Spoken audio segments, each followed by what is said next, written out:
अच्छा जी, अब यानी कि ना आप आज फिबोनाची को भी डिस्कस करेंगे, चार्ट पैटर्न्स को भी डिस्कस करेंगे, ठीक है, और उसके बाद सपोर्ट एंड डिस्टेंस को डिस्कस करेंगे अगेन कि ब्रेकआउट से पहले आप कैसे कंफर्मेशन कुछ कर सकते हैं कि ब्रेकआउट होगा कि नहीं होगा, ठीक है।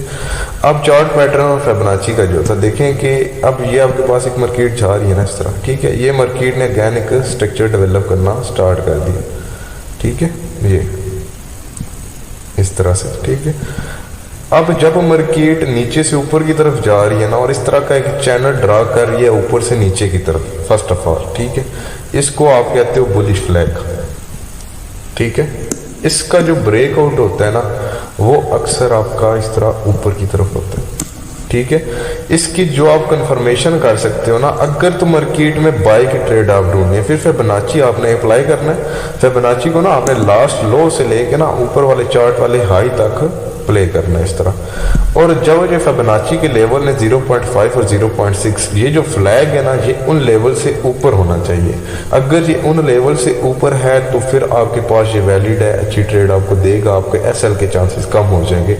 अगर ये इनसे नीचे है तो आपके एसएल के चांसेस बन जाएंगे, ठीक है। इसको हर जगह ट्रेड नहीं करना, समझ आ गई। इसी तरह आपके पास एक मार्केट आ रही है ये इस तरह, ठीक है। अब ये मार्केट ना, अब इसमें फ्लैग इस तरह बन रहा है, ठीक है। मार्केट नीचे गिर रही है लेकिन फ्लैग ऊपर की तरफ बन रहा है, ठीक है, ये इस तरह। ये आपका बिरिश फ्लैग हो गया, ओके, ये आपका बिरिश फ्लैग हो गया, ठीक है। अब इसका जो ब्रेकआउट है ना वो अमूमन नीचे की तरफ होता है ज्यादातर, ठीक है, इस तरह। लेकिन इसको भी आपने कंफर्मेशन फिबोनाची के साथ करनी है कि जब आप फिबोनाची अप्लाई करोगे ना तो यहां से इस तरह फिबोनाची लगाएं और इसके नीचे वाले लो तक लगाएं, ठीक है जी। अब ये मैंने अपने हाथों से ड्रा किया, थोड़ा सा इसमें मिस्टेक हो सकती है, लेकिन ये जो 0.5 और 0.6 फिबोनाची का लेवल होगा ना ये इससे नीचे होना चाहिए। अगर तो इससे नीचे है, ठीक है, तो फिर आप इसके ऊपर एंट्री ले सकते हो, ठीक है, और आपको अच्छी एंट्री मिल सकती है। अगर ये लेवल से ऊपर है तो ये एंट्री तो आपको हो सकता है दे लेकिन आपके एसएल के चांसेस बढ़ जाएंगे, ठीक है। दूसरी बात, आप जब एंट्री लो तो आपने इसको सेट कहाँ तक करना है एंट्री को, यानी कि आपका टीपी और एसएल क्या होना चाहिए, ठीक है। ये जो इसका फर्स्ट लो है ना ये आपके पास एज अ रेजिस्टेंस काम करेगा, ठीक है, फर्स्ट लो जस्ट। ये इसके पीछे वाले जितने भी स्विंग्स होंगे इनको आपने मार करके ट्रेड नहीं करनी, ठीक है, आपके एसएल के चांसेस बनेंगे। इसी तरह इस फ्लैग का नीचे वाला लो एज अ सपोर्ट आपके पास काम करेगा। आप यहाँ तक इसको सेल करो, यहाँ पे कंफर्मेशन करके आप बाय की तरफ जाओ। इसी तरह यहाँ पे आप इसको बाय कर रहे हो तो रेजिस्टेंस के ऊपर कंफर्मेशन करके सेल की तरफ आओ, ठीक है। ये था फ्लैग का कॉन्सेप्ट, ये सबको क्लियर है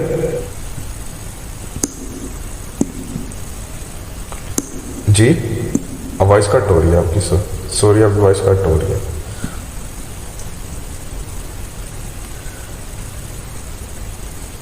टाइम फ्रेम, ये जो अक्सर आपको टाइम फ्रेम के ऊपर मिलेगा ना ये H1 H4 के ऊपर मिलेगा आपको ज्यादा, ठीक है, और H1 H4 के ऊपर इसकी एक्यूरेसी भी ज्यादा होगी, ठीक है। और क्या कहते हैं, छोटे टाइम फ्रेम के ऊपर भी ये बनता है, इसको 15 मिनट से नीचे आपने ट्रेड नहीं करना, ठीक है, 15 मिनट तक, ओके। हाँ जी, अब ये सबको क्लियर है बुलिश और बेरिश फ्लैग का, ओके। अब एक और हमारे पास चार्ट पैटर्न आता है जी,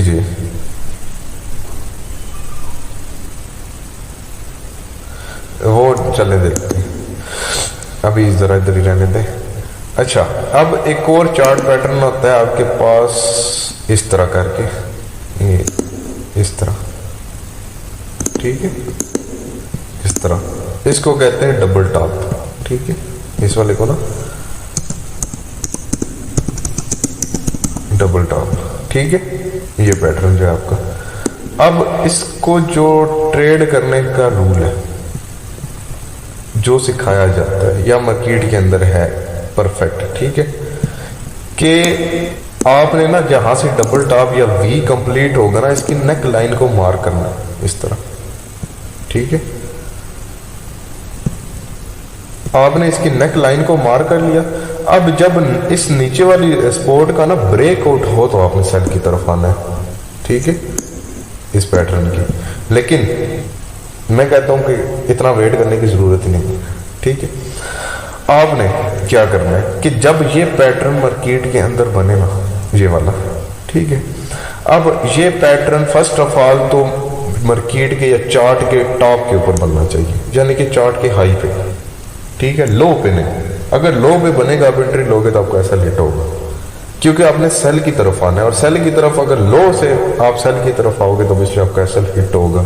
मतलब ये कि किसी resistance zone, strong resistance zone के ऊपर ये पैटर्न होना चाहिए आपका, ठीक है। ये जब पैटर्न बनता है ना तो इसके बाद भी मार्केट इस तरह नीचे गिरती है, ठीक है।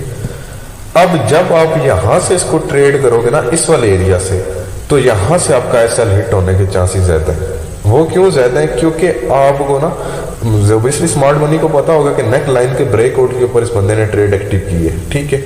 वो अगेन मार्केट को थोड़ा सा ऊपर लेके आके फ्लक्चुएशन करा के फिर नीचे लेके आएंगे, ठीक है। आपने क्या करना है कि जब ये इस तरह का पैटर्न बने ना डबल टॉप चार्ट के ऊपर, ठीक है, तो फिर आपने इस एरिया के ऊपर एंट्री लेनी है। अब इस एरिया के ऊपर एंट्री लेनी किस तरह है? अब इस एरिया के ऊपर अगर आप डायरेक्टली एंट्री लोगे ना आपका एसएल हिट होगा, ठीक है। आपने डायरेक्टली एंट्री नहीं लेनी। इस एरिया के ऊपर अक्सर जो ट्रेडर का एसएल होता है ना वो यहाँ वाले, इस वाले जो पिछला हाई होता है ना, सॉरी, जो पिछला हाई होता है ये वाला, ठीक है, ये वाला इसके ऊपर होता है, इस वाले हाई के, ठीक है। आपने एसएल इसके ऊपर रखना है। अब लेकिन आपने ट्रेड किस तरह करनी है? परफेक्ट ट्रेड, यानी कि आपके एसएल के चांसेस कम हो जाए जब मार्केट हमेशा इस जोन के ऊपर से लिक्विडिटी ग्रैब करती है, यानी कि एसएल लेती है, ठीक है। एसएल लेके मार्केट नीचे आती है। तो जब मार्केट अगेन इस तरह थोड़ी सी ऊपर चली जाए, एसएल पिक कर ले, अगेन इस वाले जहां पे खत्म हुआ था उसके अंदर इंटर हो जाए, ठीक है, उस लेवल के अंदर इंटर हो जाए ना, फिर आप अपना एसएल इस तरह रखो कि जहां से मार्केट वापस आई थी, लाइक दिस, ठीक है, इसके ऊपर आप अपना ऐसा रख के अपनी एंट्री प्ले करो इस तरह। आपके एसएल के चांसेस कम हो जाएंगे, ठीक है। समझ आ गई?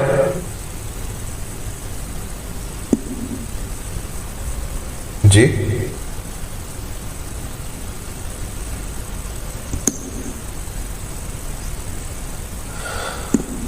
आप ले सकते हो, लेकिन एसएल हंटिंग का वेट करो, क्योंकि इस ये जो डबल टॉप और डबल बॉटम का पैटर्न है ना, इसके ऊपर सबसे ज्यादा एसएल हंटिंग होती है, ठीक है, इस पैटर्न के ऊपर। हाँ हाँ, इसमें सबसे ज्यादा ट्रैप है, तो आप हमेशा ट्रैप के बाद एंट्री लो, ठीक है, क्योंकि जब ट्रैप हो जाएगा ना तो फिर ट्रैप बचेगा ही नहीं पीछे। जब ट्रैप बचेगा नहीं तो आप फील फ्री होकर अपनी एंट्री प्ले करो, ठीक है।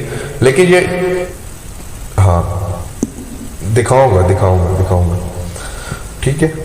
अब इसी तरह एक आपके पास चार्ट पैटर्न है, इसका उल्टा डबल बॉटम, ठीक है, सेम एज इट इज के यहां ये एक आपके पास इसकी नेक लाइन आ गई, समझ रहे हैं, ठीक है। लास्ट ये आपके पास एक इसका लो था एज इट इज, ओके। अब ये जो है ना ये चार्ट के बॉटम पे बनना चाहिए, यानी कि नीचे चार्ट के, ठीक है, ऊपर नहीं। अब इसका जो ट्रेड करने का बेसिकली जो रूल के अकॉर्डिंग तरीका है, ठीक है, हमें कभी कभी प्रॉपर रूल्स को फॉलो नहीं करना पड़ता, ठीक है। रूल्स क्या है कि कुछ मैंने बनाए हैं, कुछ किसी ने बनाया, एक्सपर्ट्स ही रूल्स बनाते हैं, ठीक है, मैं तो खैर एक्सपर्ट नहीं हूँ। लेकिन अब ये जो नेक लाइन है ना, नेक लाइन, इसको ब्रेक करना है, ठीक है। इसको ब्रेक के ऊपर आपने बाई की तरफ जाना है, नहीं, आपने ना इसी जोन के ऊपर, इसी के ऊपर एसएल हंटिंग होगी। जब इस लो के नीचे से मार्केट एसएल हंट करके वापस आ जाए ना, इस तरह ये मार्केट आई थी, ये एसएल उठाए, ये मार्केट वापस अगेन अंदर इंटर हो गई। जब अंदर इंटर हो जाए और आपके पास कोई कंफर्मेशन आ जाए ना, यहाँ पे आप बाइक एंट्री प्ले करो। जब आप बाइक एंट्री प्ले करोगे ना तो आपका टारगेट इस नेक लाइन से नीचे होना चाहिए, ये नेक लाइन तक। आप टारगेट आप अपना कैसे सेट कर सकते हो? आप ना एक लाइन ड्रा करो इस तरह, ठीक है। अब इस लाइन को ना आप एज इट इज उठा के ऐसे रखो, ठीक है। ऐसे रख दिया ना तो इस लाइन को जस्ट आप अपना टीपी टारगेट करो, बस जितना इसके अंदर का गैप है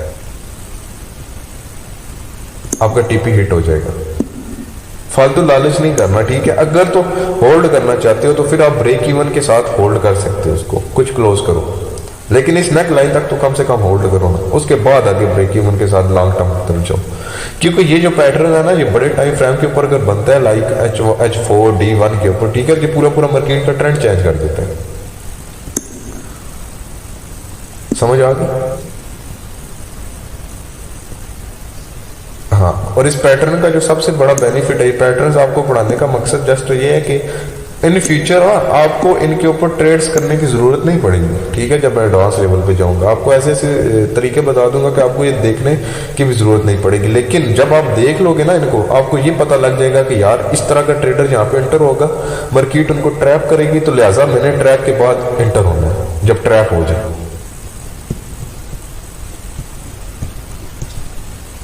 ठीक है। अब ये कॉन्सेप्ट आपको समझ आ गई साहब। अब एक और पैटर्न है हेड एंड शोल्डर, बहुत नाम सुना होगा आपने।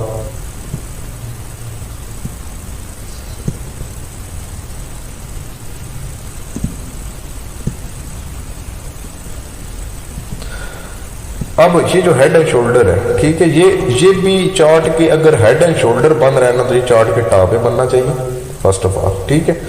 और जब मार्केट इसका ब्रेकआउट करे इस नेक लाइन का, ठीक है, इस नेक लाइन का मार्केट ब्रेकआउट कर दे, ब्रेकआउट के बाद मार्केट अगेन वापस रिटेस्ट के लिए यहाँ पे जाए, यहाँ पे जब रिटेस्ट के लिए जाए, यहाँ पे इंडिकेशन बिल्ड करे, तो आप यहाँ से सेल की एंट्री ले सकते हो इस राइट वाले शोल्डर के ऊपर एसएल रख के, ठीक है। अक्सर अमूमन इसमें भी मार्केट एसएल उठाने जाती है, तो आप इस राइट शोल्डर को भी टारगेट कर सकते हो कि जब मार्केट इस वाले एरिया के अंदर आके कोई इंडिकेशन दे, आप छोटे एसएल के साथ रिटर्न होना चाहते हो, आप और थोड़ा वेट कर लो, ठीक है। अगर मार्केट यहाँ पे आती है, इंडिकेशन देती है, तो आप यहाँ से सेल की तरफ आ जाओ, ठीक है।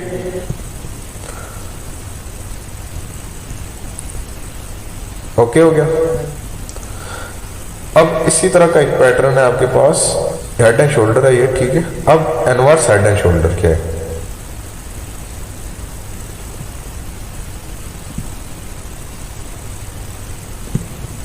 समीर भाई माइक ऑफ कर।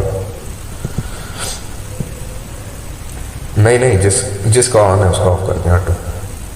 अच्छा, अब ये इनवर्स हेड एंड शोल्डर है, ठीक है। हेड एंड शोल्डर के उल्ट को इनवर्स हेड एंड शोल्डर आप कहते हो। इसके ऊपर भी एज इट इज आपने नेक लाइन इस तरह ड्रा करनी है, यानी कि लेवल नेक लाइन के ऊपर। अब ये हमेशा चार्ट के नीचे बनेगा तो वैलिड होगा, ठीक है। चार्ट के मिड में बने, कहीं भी बने, आप इसको ट्रेड करोगे रिस्की हो जाएगा, हर जगह इसको ट्रेड नहीं करना। जब ये चार्ट के बॉटम पे बन जाए, ठीक है, लेट्स सपोज चार्ट के बॉटम पे बन गया और अगेन मार्केट इसको इस तरह से रिटेस्ट करे जैसे हेड एंड शोल्डर को करती है, फिर मार्केट इसमें बाय जाए, ठीक है, बाय जाए। जब बाय जाए मार्केट, ठीक है, रिटेस्ट के बाद कंफर्मेशन करे, तो फिर आपने कंफर्मेशन के ऊपर एंट्री लेनी है बाय की, इस नेक लाइन के ब्रेकआउट के ऊपर। अगर आप इसमें भी ज्यादा सिक्योर एंट्री चाहते हो, ठीक है, तो आप इस राइट शोल्डर को जो है ना टारगेट करो इस तरह। अब जब मार्केट इस एरिया के अंदर एंटर हो के आपको कंफर्मेशन देना, क्योंकि ये सारा आपका मिड वाला एरिया ट्रैप एरिया बन जाएगा। अब जब सारे ट्रैप हो जाएंगे ना, आप ट्रैप के बाहर एंट्री बनाओ, जब एंट्री बने ना तो आप एंटर हो, ठीक है। हमेशा मार्केट के अंदर ट्रैप को पकड़ने की कोशिश करो। अब ट्रैप को पकड़ना कैसे है? देखें, आपका मेरा माइंडसेट जो है ना वो रिटेल ट्रेडर का माइंडसेट है, ठीक है, इंस्टीट्यूशनल का नहीं है। तो अगर आपका माइंड कहता है ना कि यार यहाँ पे एसएल है, ठीक है, ये एसएल है, तो स्मार्ट मनी वाली ट्रैप जो आता है वो हमेशा आपके माइंड को रीड करते हैं कि यार इन्होंने एसएल यहाँ रखा होगा। तो अगर आपका माइंडसेट कहता है ना कि यार यहाँ पे एसएल परफेक्ट है, या इस विक के ऊपर, इस स्विंग के ऊपर, इस हाई के ऊपर, इस लो के ऊपर, तो आपका फोकस फिर ये होना चाहिए कि जहां पे आपका माइंड कह रहा है कि यहाँ पे एसएल रखना है, तो आप वहां से एंट्री प्ले करो, आप एसएल नहीं रखो, एसएल उससे नीचे जाओ, जो आपका एसएल एरिया वो आपका एंट्री एरिया बनाओ। इस तरह आप बच सकते हो। क्योंकि अगर किसी के एसएल लग रहे हैं ना आजकल, ठीक है, जैसे राशिद भाई ने मुझे कहा कि एसएल लग रहे हैं, अगर राशिद भाई आपने नोट किया हो सकता है आपके एसएल के बाद मार्केट वापस आ गई हो एसएल उठा के, ठीक है। हाँ, तो जो फिर उसी एरिया मार्केट वापस आ जाती है। यही तो आपका ट्रैप होता है। स्मार्ट मनी ट्रैप ही इसी तरह से होता है, आपके माइंड को रीड किया जाता है, ठीक है। तो आप अपने माइंड के गैस चले जाओ, आप ट्रैप से बचोगे। हाँ, ये सबको इधर क्लियर हो गया, अप्लाई चार्ट पे चला। ओके, अब ये देखिएगा, ये आपके सामने एक फ्लैग पैटर्न बन रहा है, ठीक है। अब हमने इसकी तरफ बाई की तरफ जाना है। अब इसकी हम कंफर्मेशन करते हैं इस वाले लो से। अब ये देखें, ये 0.5 और 0.6 के एरिया से ऊपर है, ठीक है, लिहाजा ये वैलिड है, इसको हम ट्रेड कर सकते हैं, ठीक है। अगर ये इस एरिया से नीचे आ जाता तो ये इनवैलिड हो जाता। Okay, bullish flag. इसी तरह और चार्ट के ऊपर, जी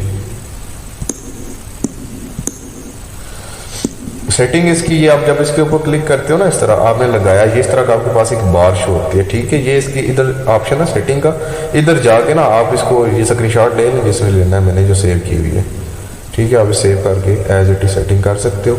और आप इधर से फिर आगे विजिबिलिटी पे जाके ना, सॉरी कोऑर्डिनेटर्स पे जाके स्टाइल है, ठीक है, इधर जाके आप कर सकते हैं, ये बैकग्राउंड का कलर है, ठीक है। आप इसको ना, ये देखें मैं बैकग्राउंड किया तो ब्लैक होने स्टार्ट हो गया। आप इसका बैकग्राउंड ना 0 कर दो, वाइट हो जाएगा। ओके,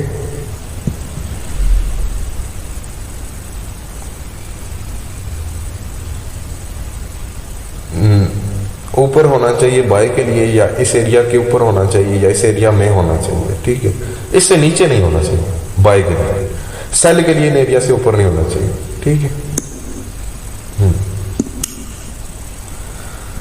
अच्छा, ये अब ये देखिएगा, अब ये आपके पास एक डबल बॉटम बना है, ये ठीक है। अब डबल बॉटम जब ये बना है तो इसका रूल क्या था कि इसके नीचे एसएल थे, ठीक है। अब जब मार्केट इसके नीचे विक छोड़ के चली गई है, ये सारे एसएल यहां से उठा के चली गई है, वापस एंटर होगी। अब इस कैंडल के बाद आप एंटर हो इस वाले हाई तक। अब जो तो इसका यहां पे एंटर हुआ था जिसने ब्रेकआउट के ऊपर, ये देखिए, ठीक है, वो उसने मार्क करके रखा होगा कि ये ब्रेकआउट है, या ब्रेकआउट हुआ जी वापस एंटर हो जाओ, उसका असर लग गया ना, ठीक है। अब इसी तरह आप ये देखो, जब ये डबल बॉटम इधर कंप्लीट हुआ, इधर डबल टॉप कंप्लीट हो गया। अब डबल टॉप के ऊपर यहाँ पे आपको पास स्ट्रॉन्ग सेल का आइडेंटिफिकेशन आ गया। जब आइडेंटिफिकेशन आ गया उसके बाद इस वाले लो को टारगेट करो। जब ये लो आपके पास कंप्लीट हो गया, थर्ड टच आपका बन गया सपोर्ट का, सपोर्ट के थर्ड टच के ऊपर आपको पता है मार्केट अक्सर ब्रेकआउट नहीं करती, ठीक है। तो ये जो है मार्केट ने यहाँ से बाई की कंफर्मेशन दिया, बाय करो। ये आपके पास ऑलरेडी ऊपर रेजिस्टेंस थी, अब रेजिस्टेंस बन गई, तो जी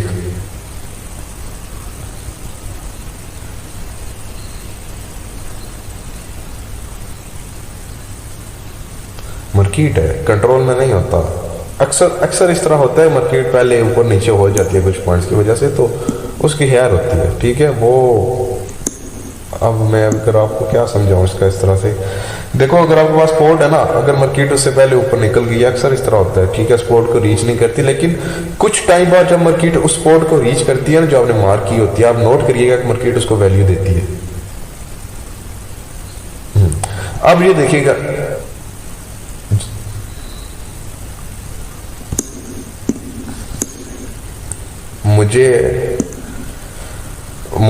मुझे समीर भाई लेक्चर देने थे, मैं सबके क्वेश्चन लूंगा, मुझे जस्ट एक दफा समझाने थे पहले। अच्छा, अब ये देखिएगा फेक आउट का। अब मार्केट ने ब्रेकआउट किया, ब्रेकआउट करके ना मार्केट अगेन एंटर होगी फेक आउट की तरफ, ठीक है। अब जब आपके पास ये रेजिस्टेंस जोन क्रिएट हो गया, मार्केट फेक आउट की तरफ एंटर होगी। अब मार्केट ने फेक आउट किया, फेक आउट अब कैसे कंफर्म हुआ आपके पास कि मार्केट ने यहाँ पे कोई बाय की कैंडलस्टिक पैटर्न आइडेंटिफिकेशन दी ही नहीं, ठीक है। तो आप यहाँ से रिटेस्ट के ऊपर बाय की तरफ नहीं जा सकते थे, आपने इसको यहाँ तक सेल किया, यहाँ से आप बाय की तरफ चले जाओ, ठीक है। अब ये देखिए, फिर इसके बाद इसका ब्रेकआउट हो गया और अभी तक स्टिल मार्केट कहाँ पे, ये समझ आ गई। आप जरा कोई ढूंढते हैं, हेड एंड शोल्डर मिल जाए, वो मिलता थोड़ा कम है, बस मिल जाए। ये देखिए अगेन फ्लैग का पैटर्न आ गया आपके पास, ठीक है। ये पैटर्न है ना जो ये सबसे ज्यादा बनते हैं मार्केट के अंदर। अगर आप सपोर्ट एंड रेजिस्टेंस के साथ इनको यूज करो तो एंट्री है आपके लिए, लेकिन ट्रेड करनी जस्ट आनी चाहिए। ये देखिएगा, ये हमने बुलिश करना था, अब ये देखिएगा ये 0.5 और 0.6 के लेवल से नीचे है, ठीक है। अब नीचे अब आपने इसको ट्रेड कैसे करना था, ये आपके पास एक सपोर्ट जोन था, ये वाला ऐसा ही है। अब जब यहाँ पे आपके पास बाय की आइडेंटिफिकेशन आ गई, ठीक है, बाय की आइडेंटिफिकेशन आई आपके पास, और ये ऑलरेडी सपोर्ट जोन भी था, प्लस फ्लैग तो बन रहा था, ठीक है, लेकिन according to rule of flag ये इनवैलिड जा रहा था। इनवैलिड उस तरह नहीं जा रहा था, लेकिन रिस्की हो रहा था, ठीक है, ऐसा के चांसेस बन रहे थे। तो आपने फिर सपोर्ट को वैल्यू देते हुए डबल आइडेंटिफिकेशन करके आप बाय कर सकते हो। अच्छा, इधर ये कोर कंसेप्ट देता हूँ, ये थोड़ा सा समझिएगा कि आप ये कैसे कंफर्म कर सकते हो कि सपोर्ट ब्रेक होगी कि नहीं होगी। इसके लिए आपने दो करने इंडिकेटर यूज करना है, सपोर्ट और रेजिस्टेंस के लिए वॉल्यूम और कंफर्मेशन के लिए एक्स्ट्रा के लिए RSI, ये दो इंडिकेटर आपने यूज करना है। ओके, ये आप इधर आओगे इंडिकेटर के ऑप्शन के ऊपर मैंने सेव करके रखे हैं, ठीक है। ये वॉल्यूम का इंडिकेटर है आपके पास। अब आपने एज इट इज उस कैंडल को देखना है कि जहां पे मार्केट रीच कर रही है, ठीक है, जहां पे मार्केट रीच कर रही है।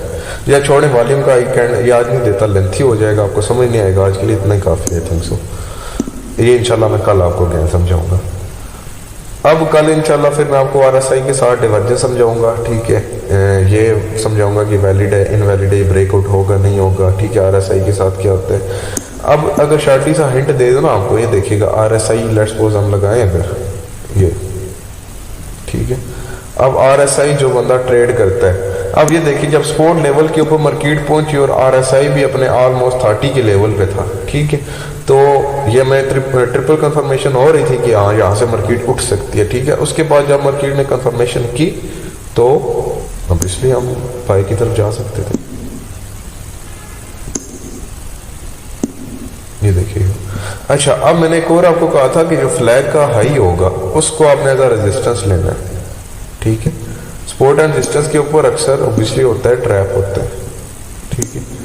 अब ये देखिएगा, अब ये आपके पास एक फ्लैग का हाई था, यहां से मार्केट नीचे तो गिरी है लेकिन फेक आउट करके गिरी है। अब फेक आउट की कंफर्मेशन कैसे हुई है, मार्केट ने जब इसका ब्रेकआउट किया तो उसके बाद कोई मार्केट ने इसको कंफर्मेशन नहीं की, लेकिन आप इसको यहाँ से कैसे कंफर्म कर सकते थे कि मार्केट नीचे गिरी है। अगर आप RSI को लगाएंगे ना, जैसे थोड़ा सा हिंट दे रहा हूँ, कल इंशाल्लाह इसको प्रॉपर तरीके से मैं गाइड करूंगा कि अब ये देखिए अगर RSI है ना, RSI अपने 2070 के लेवल के ऊपर पहुंचा हुआ है, ठीक है। अब 70 के लेवल को जब RSI रीच कर गया और रेजिस्टेंस जोन के ऊपर है मार्केट, तो ऑब्वियसली हमें पता है कि मार्केट है यहाँ से गिरना है, ठीक है। इस तरह से आप कंफर्मेशन मल्टीपल करके आप इसको यूज कर सकते हो। उसके बाद कल इंशाल्लाह आपको ये भी बताऊंगा कि अक्सर आप फिबोनाची का सुना होगा ना, फिबोनाची हर कोई करता है, ठीक है। ये जो फिबोनाची के लेवल्स हैं आपके सामने, ये हर लेवल अपना अपना काम करता है। इसमें कुछ लेवल रिट्रेसमेंट लेवल है, कुछ लेवल SLTP के लिए, ठीक है। यानी कि कुछ लेवल ऐसे हैं जहाँ से ये होता है कि मार्केट जो बताते हैं कि यार इस लेवल से ऑब्वियसली फॉर एग्जांपल मार्केट वापस जाएगी, ठीक है। कुछ लेवल ये बताते हैं कि यार यहाँ से मार्केट यहाँ तक नीचे गिरेगी। ये इंशाल्लाह आपको मैं कल समझाऊंगा।